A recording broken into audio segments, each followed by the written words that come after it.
So, Douglas, there's a new honours list out. What did you make of it?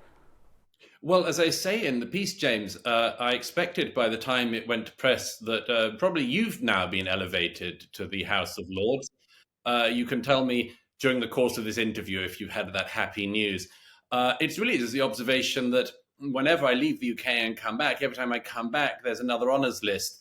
And the quality of the peers seems to me to be ever diminishing. As I say in the piece, there's every reason to have an upper house, a legislative chamber, which oversees legislation, looks through bills, but comes at it with forms of expertise and types of expertise that maybe don't exist in the House of Commons.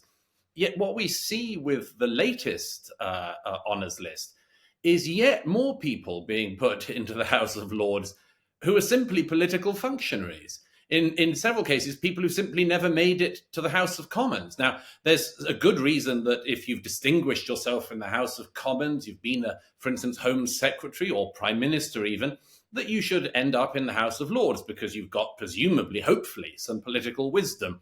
But the idea that people who never made it anywhere near there, but are political animals through and through, who've lived their life in politics, have anything much to add other than being a sort of B team of the House of Commons, strikes me as just being a very sad state of affairs. And all parties are responsible for it. Yes, I remember last year when Boris Johnson's honours list came out and our colleague Freddie Gray turned to me and said, oh, you know you failed when people younger than you start getting honours.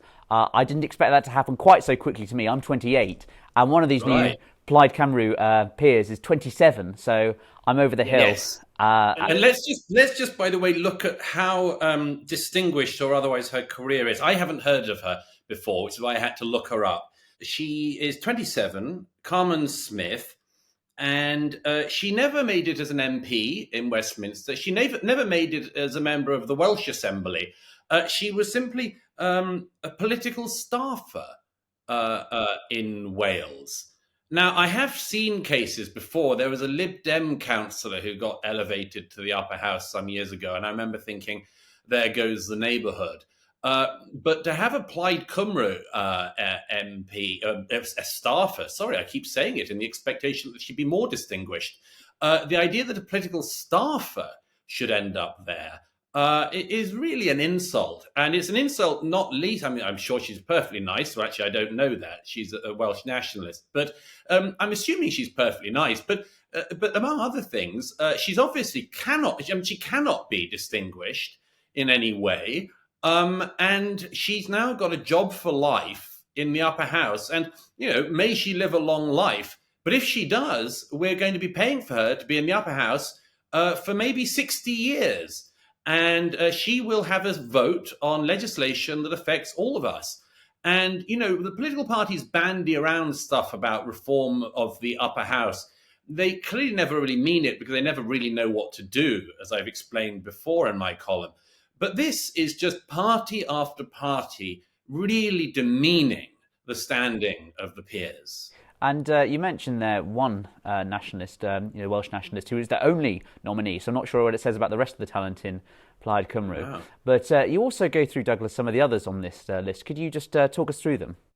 Yeah, sure. I mean, there's one the Conservatives have put in who is a former MP, very undistinguished. He has edited a political website for the last 15 years, and now he's in the upper house. So he never made it to ministerial rank, but he did make it to a website, and now he's in the Lords. There's another person who was a perfectly nice person who was an advisor to Harriet Harman and Ed Miliband. She's a couple of years older than me, James. Once again, somebody in her 40s in this case. So we might have her for another 40 years or so in the House of Lords. And she, I think it's arguable that Harriet Harman could go into the House of Lords one day. It's arguable that Ed Miliband could, given that he was a leader of the opposition and was, as Labour leader, was a terrific asset, of course, to the Conservative Party. Sure, Harriet Harman and Ed Miliband someday.